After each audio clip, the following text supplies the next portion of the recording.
Every year on March 17th, the world turns green. Cities flood with parades, music fills the streets, and millions celebrate a culture rich with history and pride. From Dublin to New York, St. Patrick's Day has become a global phenomenon. But behind the celebration lies a story far darker than most people realize. Because this is not just a story of culture. It is a story of collapse, survival, and a boy who was taken when his world was already falling apart. This is the real story of St. Patrick. He was born around 385 AD in Roman Britain, during a time when the world he knew was beginning to crumble.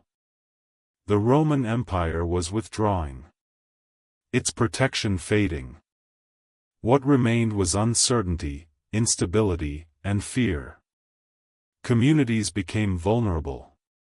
Coastal regions exposed. And across the sea, raiders were watching. His name was not Patrick. Historians believe he was called Maewyn Succat. He lived a comfortable life, unaware of how quickly everything could disappear. At the age of 16, it did. Raiders attacked without warning. Villages burned. Families were torn apart. He was captured, dragged from his home, and forced onto a ship. Taken to Ireland. A land of tribal conflict, shifting power, and constant danger. Here, he was not a person. He was property. For 6 years, he lived as a slave. Isolated in the cold hills, surrounded by nothing but wind, silence, and sheep.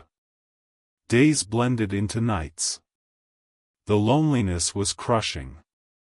And in that silence, something inside him began to change.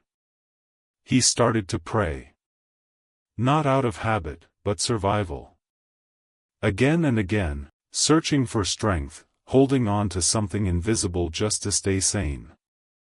If you're drawn to real stories like this, stories of survival, hidden history, and the truth behind global events, make sure you subscribe, because this is only the beginning.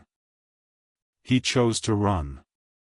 One cold night, after years of slavery, Patrick believed he heard a voice in his dream telling him, "Your ship is ready." He didn't ignore it. He took the risk. Traveling nearly 200 miles on foot through dangerous territory, hiding from those who could capture him again, surviving on almost nothing, until finally he reached the Irish coast. There, he found a ship. At first, the sailors refused him. He was just a former slave with nothing to offer. But after pleading for his life, they finally allowed him on board. Against all odds, he escaped. He returned to his family in Britain. But freedom did not bring him peace. Because the trauma of slavery had changed him forever. Instead of returning to a normal life, Patrick began studying Christianity seriously. He spent years learning scripture, theology, and the teachings of the church. Historians believe he trained under Christian scholars in Gaul, modern-day France. He was no longer the frightened boy named Maewyn Succat. He was becoming Patrick. A man with a mission. And then something unexpected happened again. He claimed he saw another vision. This time, he said the people of Ireland were calling him back. Not as a slave, but as a teacher. This decision made no sense. Ireland was the place of his suffering. The land where he was beaten, enslaved, and treated as property. And yet, he chose to go back. Not for revenge, but to help. When he returned to Ireland as a Christian missionary, the land was still harsh and divided. Many tribal leaders were powerful and often violent. The same type of people who once enslaved him still controlled large areas. This was extremely dangerous. The very people who had once treated him as a slave could have killed him. But Patrick did not return with anger. He returned with a message. Historical records suggest he focused on helping ordinary people, guiding communities, supporting the poor, and spreading Christian teachings. Instead of forcing change, he tried to convince people through dialogue and example. He also challenged cruel practices and encouraged new moral ideas based on forgiveness and discipline. Many resisted him. Some threatened him. Some tried to stop his work. But he continued. Slowly, his influence grew. Small communities began listening.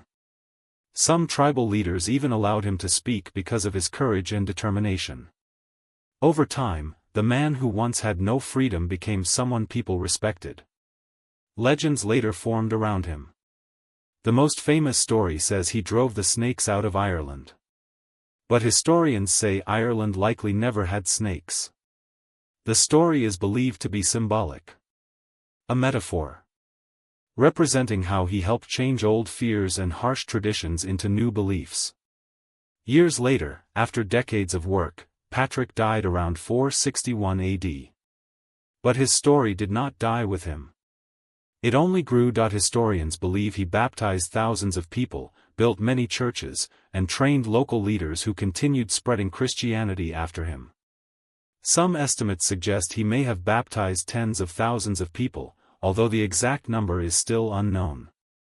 What is certain is this. Within a few decades of his work, a large part of Ireland had begun accepting Christianity. A slave with nothing returned as a man with a purpose. And by the time he died, the boy who was once owned by others had helped change the beliefs of a nation. That is why the world still remembers his name. Saint Patrick. And maybe the real reason his story still matters today is not because of parades, not because of green clothes, not because of celebrations, but because a broken slave chose courage over fear, purpose over pain, and forgiveness over revenge. From a kidnapped boy to a man who changed a nation. This is the real story of Saint Patrick.